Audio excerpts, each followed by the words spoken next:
Welcome to the Manufacturing the Future podcast, the show designed to help you future-proof your manufacturing operations. Each episode features interviews with innovative manufacturing leaders and subject matter experts who share their insights and best practices about the technology that can empower you to streamline operations, prepare your organization for what lies ahead, and continue to keep our world turning. I'm your host, Carrie Jordan, Vice President of Product Management at Epicor. Now, for today's episode.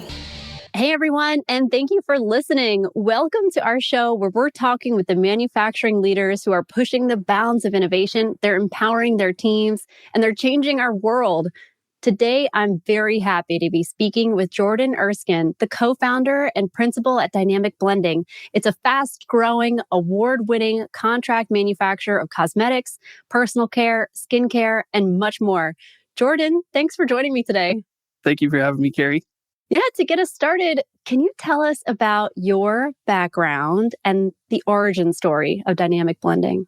Yeah, we got a crazy story. So 18 years old, not really knowing what I wanted to do with myself, out of high school, there was a person in my neighborhood that had just started a contract manufacturer a few years earlier and needed some help. I had no idea, right? Like what I was doing. I was straight out of high school. And so I went to work for him and learned R&D. So I learned how to, from him and the chemists there, I kind of learned like how to formulate cosmetics and skincare and personal care and all those ingredients. And then I learned, how to scale that up from like a bench top up to like large mixing vessels and make sure there's no like formula issues. So that was obviously very valuable, even though I didn't really know it at the time. And so I worked there about 5 years, and I worked there with my business partner currently of Dynamic Blending, Gavin Collier. And we worked there 5-6 years. I left and went to another manufacturer called Oratech, which is a large dental care manufacturer. And at Oratech, we were manufacturing GSK, like Sensodyne, Aquafresh, a lot of different big toothpaste brands, high volumes, like millions of tubes a month. So, thousands of gallons of toothpaste every day. And when I went there, Gavin actually went to law school. So we didn't talk for probably 10 years almost. And that's about how long I was at the other place. And went to school, got my MBA at the time. Like I said, Gavin was at law school and out of state. And then kind of had a realization like, I'm never going to pay my student loans off working for somebody else. Like I have to create opportunities for myself, right? Like it was just a weird, because I never have thought of myself as an entrepreneur up to that point. Even when I got my MBA, I was just planning on climbing the corporate ladder and just, going through manufacturing. I got an MBA. I've got 15 plus years experience in this like key industry. And, I just felt like I wasn't really, advancing there and things like that. And so, I reached back out to Gavin because I knew he moved back to Utah. I was like, hey, let's go to lunch, and started talking about legal stuff. I'm like, hey, I want to start a manufacturer. He's like, I wanted to too. And so his law firm he was working for at the time actually was our first angel investor, like a really small amount. So like 150,000, just enough to get us a building, some equipment, and so Gavin's law partner invested, and he had a stake in Dynamic Blending. And yeah, we both kind of left. He kind of stopped practicing law, doing litigation and trials and, stuff like that. It's kind of heavy, if you've ever talked to an attorney, that stuff's very heavy. And obviously manufacturing is a lot more fun. So we partnered up, got an angel investment. And, when we very first started, we were just a small little lab, just doing formulas for brands. So a brand would come to us, or we would market, hey, we could develop a skincare cream for you or a cleanser or whatever. And then someone else would manufacture it. Well, quickly we realized we need to do it all. We have to figure out a way to do it all because everybody's doing it wrong. Nobody's, taking care of the small guys or the startups or people that could have good ideas or, anything like that. And so that's kind of how Dynamic was born, just based off, obviously Gavin had a lot of experience in this industry. I had a lot of experience. And then, when we joined forces to start Dynamic, that's why we've been able to grow so fast, is because we just know, we've been doing this forever. We know the mistakes not to make. And then, obviously when it's your company, you're even tighter around certain areas and things like that, just to have that likelihood of success and hopefully a rocket ship. So that's kind of, in a short story, kind of how it started. Yeah, that's so cool because you identified a problem and you were like, I'm just going to figure out how to solve it. And you got the resources that you needed. You mentioned Utah, so you're based in Utah. Yes, we're based in Vineyard, which is kind of between I guess, Salt Lake City and Provo, which is where like BYU is. So we're just kind of in between there, closer down to Provo and Utah County. For those who've maybe heard of like Silicon Slopes, that's kind of becoming more popular around the nation. A lot of investment dollars on the techie side is coming, to Utah County. So yeah, we're based in Utah. We love it here. Is your manufacturing operations there as well, or another Yes. location? Oh, wow. Yep. Okay. Yep. Everything's headquartered here. We operate out of 4 different buildings, but they're all just kind of right next to each other. It's like a campus kind of, and about 138,000 square feet total. Nice. So you mentioned like a rocket ship. Like I know you've been growing Yeah. fast, and I'm sure it wasn't all easy. Like the way you just said it sounded kind of easy, but I'm sure it wasn't. What were No. the growing pains that you experienced? Oh, yeah. I mean, obviously a lot, right? We dived into one of the most capital intensive industries you could, right? Like manufacturing is not easy. And then, how the cosmetic industry works real quick is like a lot of times, these big brands, they want terms. And so as the manufacturer, you're already operating on very low margins. And now you got to be the bank for net 90 from the time you produce it. So if you're waiting on materials for 20 weeks and then, you can't collect for net 90, I mean, think of how much cash flow you have to outlay, right? And so obviously that's a challenge when me and Gavin, knock on wood, luckily to this point, we haven't, sold, we're not going to, but I'm just saying a lot of our other manufacturers have sold out to private equity or VCs because it's so capital intensive, right? And so that's why a lot of our competitors aren't really like, the same story. Like they've also kind of exited or something for whatever reason, private equity comes in and then, shakes up the manufacturer and they don't do what they're supposed to, and then their customers come to us. But me and Gavin want to keep obviously control and ownership. We're the majority owners right now, and so we are the shot callers. We're here every day. We're boots on the ground, and so that helps. Not being those owners that are like off on vacations or something while the rest of their team is stressed because you're putting pressure on them to get stuff done. No, we're very much involved and we love it here. But that the cash flow side and the being a bank is definitely a challenge. When we started, we first started what kind of got our huge break, I guess you'd say, is we offered 1,000 unit minimum order quantities. Well, that's very low in the industry, right? Like if you want to start a skincare line, you go to a manufacturer, you're usually going to be 25,000 to 50,000 units per SKU of a commitment. And that's a lot of money if you're thinking about it. Even if you're paying $2.50 a bottle or $2 a bottle at 50,000 units and you want to launch all these SKUs, I mean, it's a capital, even on the brand side. And so that's always been a challenge. But having that 1,000 unit minimum, we've been able to collect up front, right? Like we're doing such a low order for you. Like you got to pay all this up front. We're not giving you terms, right? Because, at 1,000 units, even your worst case at like a $15 unit price, let's say, for an anti-aging cream, I mean, $15K, if you don't have $15K, you probably shouldn't be starting a business, right? This day and age. So that's just kind of how we outlay everything and stuff. But yeah, I mean, we got our good breaks on cash flow from, requiring upfront payments and stuff like that to get the ball rolling. So just being creative. Yeah, I could see that.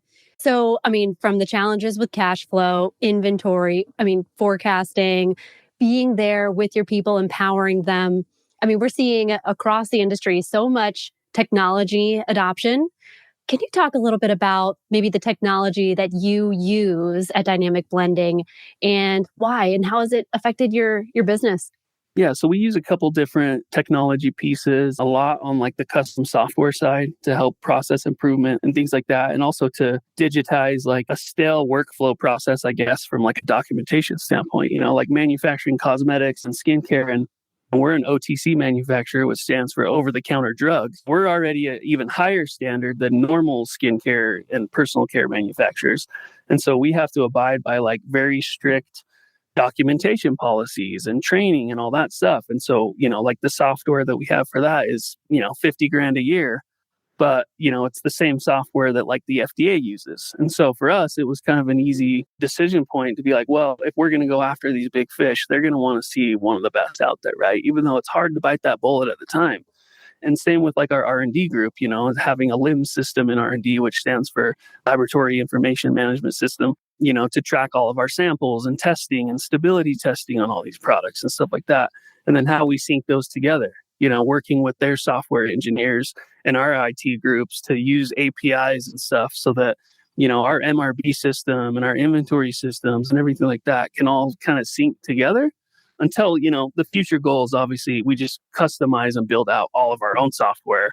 But unfortunately, there's certain pieces that we have to, pay others for. But still, it's very good technologies. And again, we're moving all of our documentation from, like Word docs or PDFs to customers to like a digital format, so that, for example, like when we need feedback on our R&D forms, well, before, they'd send a clunky form and email, it gets lost. Well, we're building out like a full digital form that they can fill out from their tablet, their phone, like wherever. And it's very intuitive and it's user friendly and it's, very well designed and stuff. And, not a lot of our competitors are doing anything like that or even think to improve those type of processes on the technology side.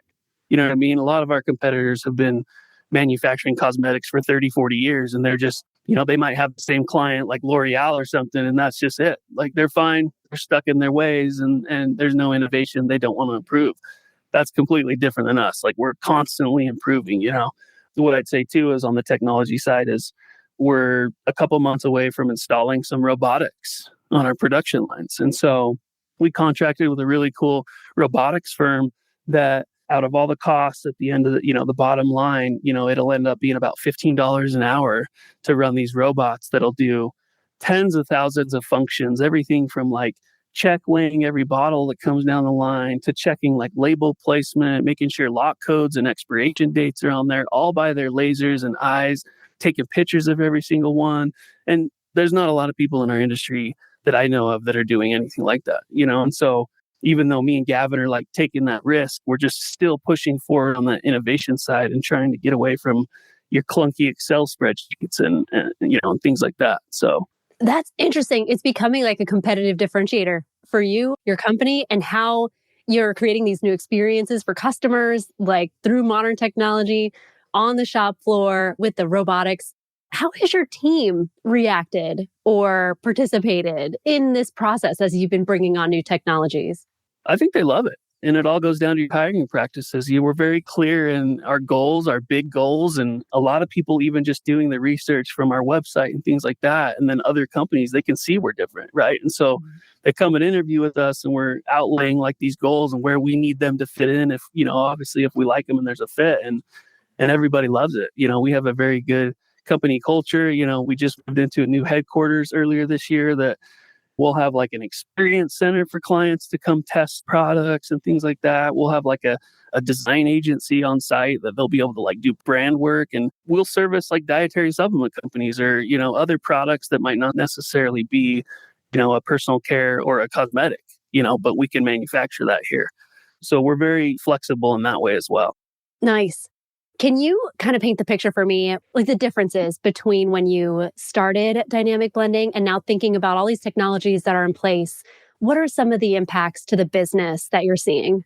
Well, I think the biggest one is just being able to scale, right? I mean, going from, our first maybe filling machine, which was like a little single head, filler that you could fill like one bottle at a time, to, massive lines that could run 60,000 units in 8 hours. And they've got cooling tunnels and cartoners and sensors that we get data on rejects and, all that stuff. I mean, it's completely a night and day different, but it's allowed us to scale quickly, right? Like we wouldn't grow that fast if we couldn't produce that fast either. And so we're always constantly looking, obviously, as any other manufacturer, ways to improve efficiency. And, we've identified like robotics is a big way, like for what we need. And just real quick, another thing that the robotics will do too, that will be cool is like a QC station at the end. So, we can eliminate a lot of the QC unnecessary checks that slow the line down. But also what that'll do from an advertising standpoint is like, hey, we can now market that every single product is 100% inspected, which is not the norm. It's not the standard by the FDA. They don't require that. But just having that level of quality on just your normal, let's say, USDA organic toothpaste from Whole Foods that we can produce too is crazy, and we feel like we have to be constantly pushing that boundary because we don't have private equity or venture capitalists backing us, but we've got huge goals. We're doing the right things. We got the people on the team. All the brands love us, and so that's kind of the angle that we're attacking. Absolutely. I could definitely see that. Okay, so you mentioned robotics. You mentioned an experience zone, kind of, where customers might be able to experience. Can you talk a little bit about actually that? Because I'm interested in that, but also what else is next? Yeah, for sure. Yeah, so the Experience Center, we've actually trademarked a name called Blendology, and Nice. it'll be like a green chemistry experience center where, a little bit about us. We probably have 12 facility certifications. So we've got USDA organic, NSF organic. So we can do whole foods, really clean beauty type products, but also we've got, our ISO certifications, OTC stuff. So we can do some drug. And so I think the Experience Center will be cool to highlight like all the new innovations in green chemistry, right? And then also with that is pairing that with like sustainable packaging and stuff, because just like most industries, the cosmetics industry is probably one of the worst offenders of plastics and stuff like that, right? I mean, it's just crazy. But like most, there hasn't really been any other alternatives.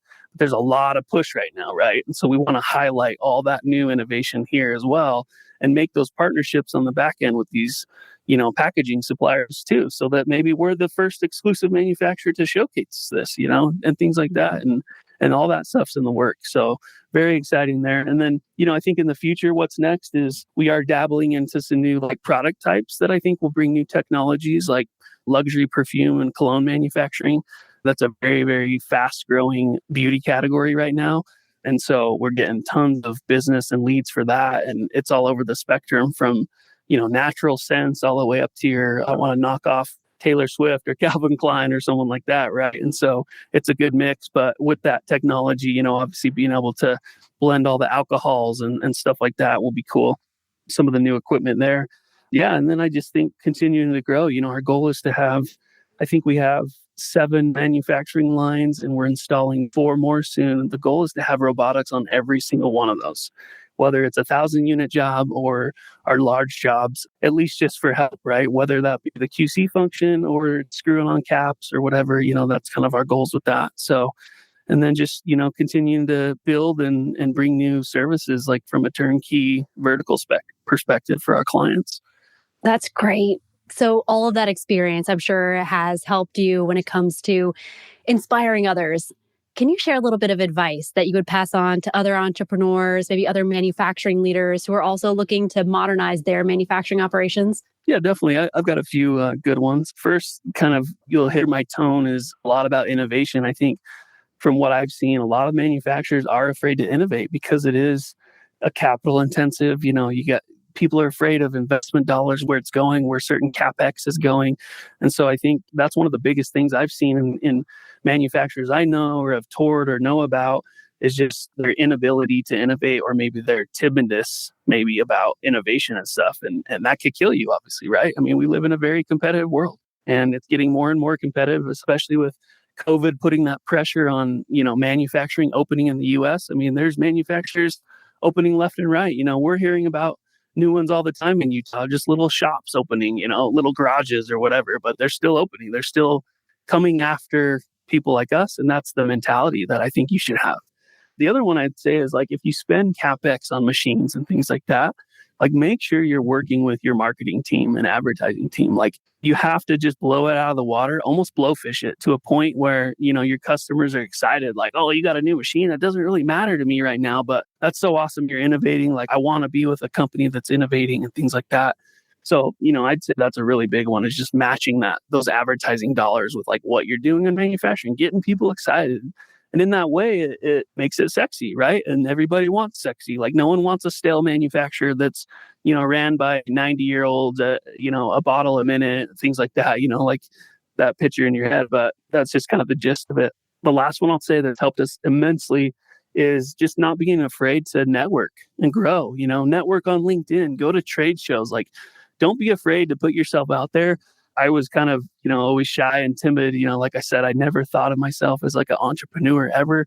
So you're thrown into this world as an entrepreneur and now you're on your own. You have to create all these opportunities for yourself. And the only way to do that is you make good connections and networks and people that will help you, that support staff. And so you can't be afraid. Like I'm always constantly like on LinkedIn, like making connections, going to trade shows, doing local stuff, like meeting new people so they know who we are.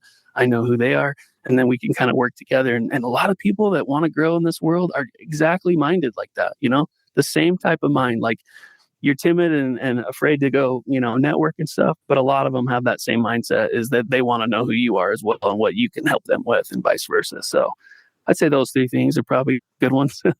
I'll say, I mean, like you said, the networking, making those connections, that's so important.